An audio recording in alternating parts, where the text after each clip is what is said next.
On n'est pas bien là? En sécurité, en démocratie, littéralement noyé dans le bonheur et la bienveillance. Le pays des lumières et des droits de l'homme scintille de mille feux, éclairant le monde et nous guidant de sa petite musique de fond qui nous berce gentiment.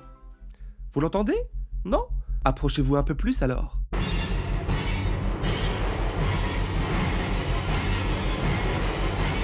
Si je tourne ce 4e édito estival ici, chez moi, et non pas sur le plateau du média, c'est tout simplement car je souffre d'un traumatisme crânien doublé d'une seconde infection au Covid, les deux me retenant sagement à la maison. Mais bon, têtu comme un Français et fort comme un Turc, drogué au Doliprane, j'ai tenu à rester sur le pont. Bonjour à toutes et à tous, moi c'est Jamil et voici mon édito hebdo.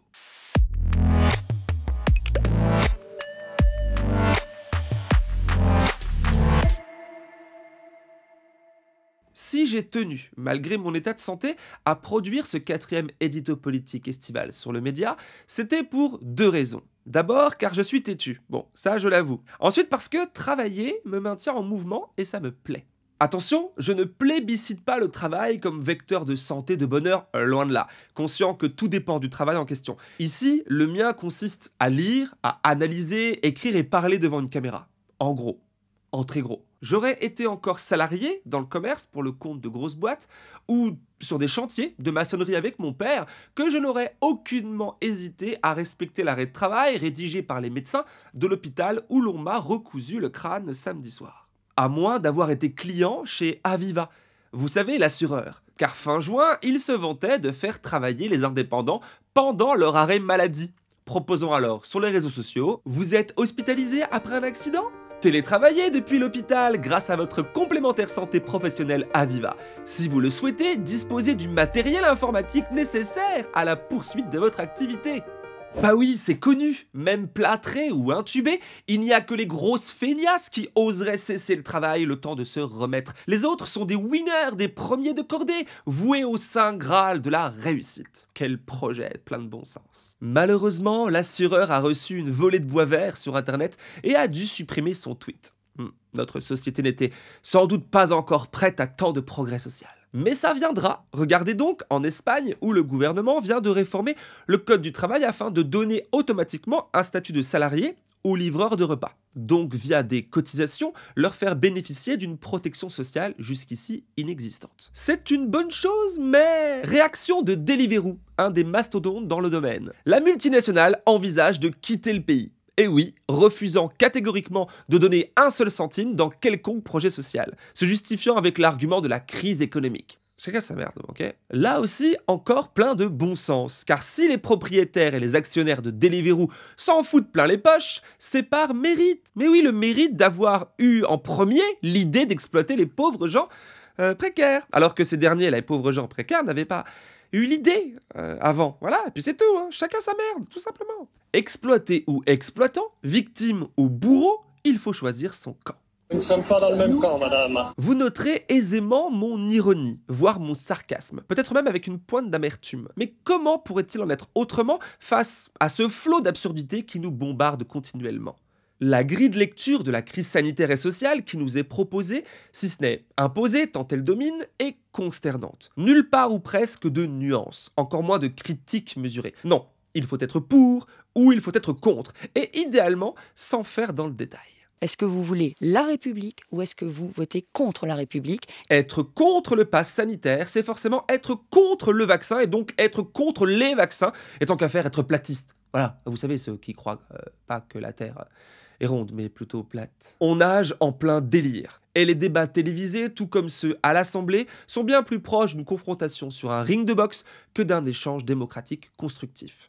Comment alors avancer sereinement dans ces conditions où tout n'est qu'émotion brute? Sauf que voilà, l'émotion brute, c'est vendeur, c'est rentable. Raison pour laquelle les médias dominants et autres journaux, au modèle économique consistant à vendre du temps de cerveau disponible à Apple, Coca, Audi, etc., cèdent aussi aisément à se vautrer dans le sensationnalisme.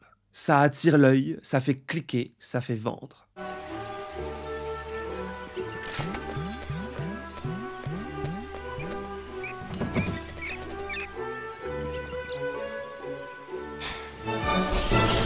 Car l'époque est au brouhaha incessant, aux commentaires permanents, mais surtout à la course continue. Qui aura le scoop? Qui aura l'info en premier? Qui fera le buzz pour sortir du lot et donc empochera le pactole? Pactole qui offre et ou entretient une position dominante dans le domaine de l'information et donc apporte du pouvoir. Cette folie s'appelle le capitalisme, devenu néolibéral. Il entraîne la concurrence, cette guerre de tous contre tous qui, quand elle touche par exemple ici l'information, provoque des dégâts immenses dans la société.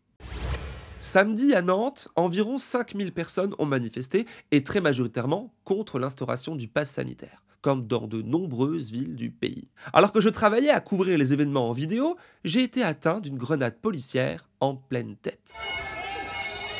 Blessé à l'arrière gauche du crâne, j'ai dû être recousu en urgence au CHU de la ville. Sur les réseaux, l'information accompagnée de photos et de vidéos a tout de suite tourné, partagée des milliers et des milliers de fois,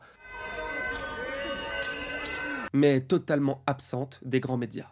La réalité dans laquelle je fus blessé est alors totalement occultée. Et avec elle, les véritables chiffres de participation et les réelles revendications politiques nuancées des manifestants. Tout ça est alors remplacé par un récit binaire, redondant, dominant des heures durant autour de la tente anti-Covid de ce pauvre pharmacien attaqué par quelques illuminés à Montpellier et de 3 poubelles en feu à Paris dans lesquelles des CRS font des galipettes. L'information dépolitisée n'est alors plus que du spectacle à consommer, mais non sans impact politique dramatique dans la société toujours plus fracturée. Néanmoins, l'argument du modèle économique basé sur le buzz et la vente d'espaces publicitaires n'explique pas tout. Il y a forcément aussi un aspect politique militant, je dirais même. Oh là, effectivement, les images sont extrêmement virulentes et choquantes. On ne sait pas ce qui s'est passé. On ne sait pas, mais... pas le contexte, non, mais... On revient sur ces images que l'on a vues il y a un tout petit instant de cet homme maculé de sang. C'est du maquillage, on vous rassure. Hein. Cet extrait est tristement célèbre. La journaliste de plateau affirmant sans sourciller qu'il n'y a pas de blessés, que le sang sur le visage de ce musicien est du maquillage, alors qu'il n'en est rien. Il s'agit bien là de son sang sur son visage après avoir reçu plusieurs coups de matraque de la part de policiers. Comme il s'agissait bien de mon sang qui a jailli de mon crâne impacté par le tir de cette grenade policière samedi dernier à Nantes.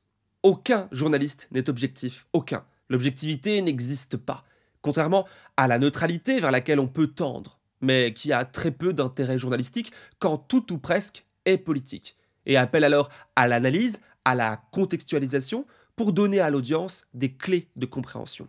Néanmoins, la réalité est déformée en fonction de la fenêtre depuis laquelle elle est observée. Et cela s'en ressent alors dans le travail produit qui sera foncièrement différent selon, par exemple, un journaliste de plateau parisien qui évolue dans les cercles sociaux proches du pouvoir, en fréquentant d'abord les mêmes écoles, puis les mêmes restaurants, vivant dans les mêmes quartiers, que, par exemple, le travail produit par une autre journaliste, elle, venue d'un autre milieu, fréquentant le terrain, allant au contact des événements et de ceux qui les font. En 2019, j'ai pu interviewer 2 journalistes au profil très différent, travaillant pourtant tous les 2 pour TF1. Leurs réponses de l'époque viennent plutôt bien illustrer mes propos d'aujourd'hui. Pour un gouvernement, quel qu'il soit, lâcher les policiers, c'est pas possible, parce que si tu lâches les policiers, après qui tient le... Donc moi je ne me permettrais pas de me dire qu'il y a une solution facile, voilà. Après qu'il y ait eu des bavures et des excès, ça c'est évident, et je pense que les médias l'ont dit, peut-être pas assez au goût de certains, mais les médias l'ont dit. Ce 12 décembre 2020, lorsque BFM TV décrivait cette scène comme étant de la provocation par du maquillage, j'étais moi présent sur le terrain pour y réaliser un reportage au cœur de l'action. Tendant mon micro au premier concerné, vivant la situation de l'intérieur, tandis que BFM préférait les commentaires d'autoproclamés experts venus en voiture avec chauffeur. Mais comment ces personnes à qui l'on a sans cesse répété être l'élite, être les sachants de la nation, peuvent-elles ne pas commettre l'erreur de se prendre au sérieux, finissant par s'auto-alimenter en vase clos, faisant du journalisme de classe, donnant alors cette déconnexion d'avec le réel du pays que les Gilets jaunes avaient souligné avec éclat. Cette asymétrie, qui bénéficie au pouvoir, trouve sa source dans des liens de connivence d'une partie de la sphère médiatique avec le pouvoir politique, mais aussi avec les puissants industriels qui, je le rappelle, rachètent et possèdent les médias qui ne peuvent alors plus ou difficilement remplir leur mission de contre-pouvoir. La boucle est alors bouclée, et le destin chaotique d'un dégagisme géant sans distinction semble scellé. Le sentiment d'injustice et de trahison de nos institutions devenant trop fort pour beaucoup. Alors, j'insiste. J'insiste sur le fait qu'il faut être en mesure de comprendre le point de vue de chaque partie. Chose délicate mais cruciale pour tenter de s'en sortir par le haut avant de définitivement s'étriper. Car pour le moment, on assiste tristement à une guerre de clans. Chacun campant sur ses positions, renvoyant la faute sur l'autre. Une certaine partie des manifestants amalgamant toutes les composantes du milieu médiatique. Et en face, beaucoup trop de journalistes s'enfermant dans une victimisation automatique qui nourrit une forme de condescendance malvenue. Il est pourtant temps de donner un bon coup de frein et de tenter de retrouver le temps long de la réflexion et de l'humilité. Sans quoi l'avenir du vivre ensemble risque d'être plus courageux.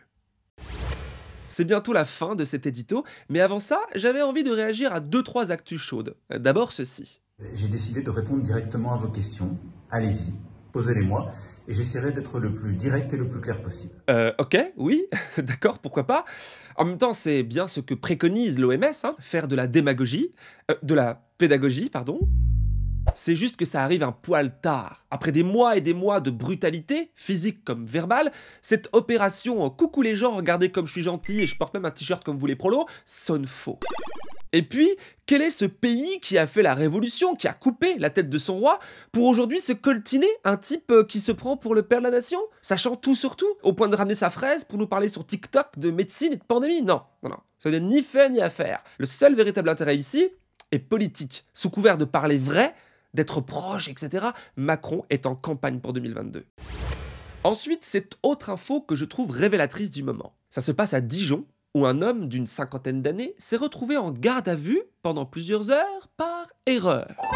L'homme allait recevoir sa 2e dose pour obtenir son fameux pass sanitaire. Mais le médecin qui devait le piquer doute de sa première injection et le dénonce à la police qui débarque, arrête le monsieur et le place immédiatement en garde à vue. Dans la foulée, toujours sans preuve ni enquête, la préfecture publie un communiqué de presse vantant, je cite, « la grande réactivité des personnels du centre et des forces de l'ordre ». Quelques heures plus tard, les investigations prouvent que l'homme était en règle et que le délateur s'est trompé. Enfermé à tort, l'homme est relâché, mais les autorités utilisent l'affaire à leur avantage pour en faire un exemple dans la stratégie de peur et de répression opérée par le gouvernement dont je te parlais dans mon précédent édito aux médias. Mais puisqu'on vous dit que le pass sanitaire ne présente aucun danger.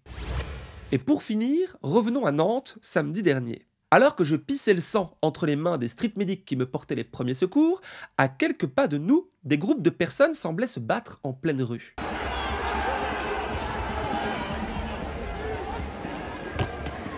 On apprendra plus tard qu'il s'agissait là de militants antifascistes contre des membres de l'extrême droite Civitas, groupuscule local ultra violent mais aussi ultra équipé. Comme on peut le voir sur cette image qui montre 6 hommes en train de passer un autre à tabac au sol avec tout un arsenal de matraques en fer, de poutres en bois et autres armes de poing.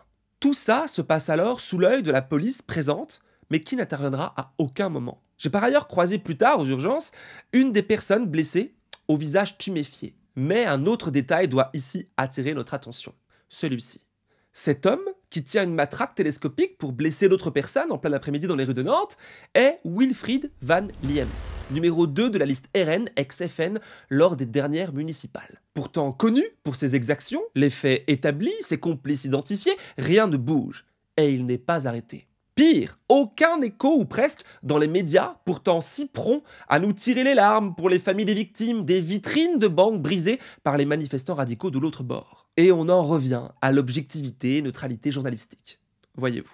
Alors, quand les journalistes des médias dominants jugent des tags anticapitalistes et des poubelles en feu plus graves que des fachos armés agressant librement des personnes de jour en pleine rue, c'est là un indicateur précieux dans l'analyse du moment où connivence et conflit d'intérêts viennent noyauter le journalisme même dans son rôle de contre-pouvoir.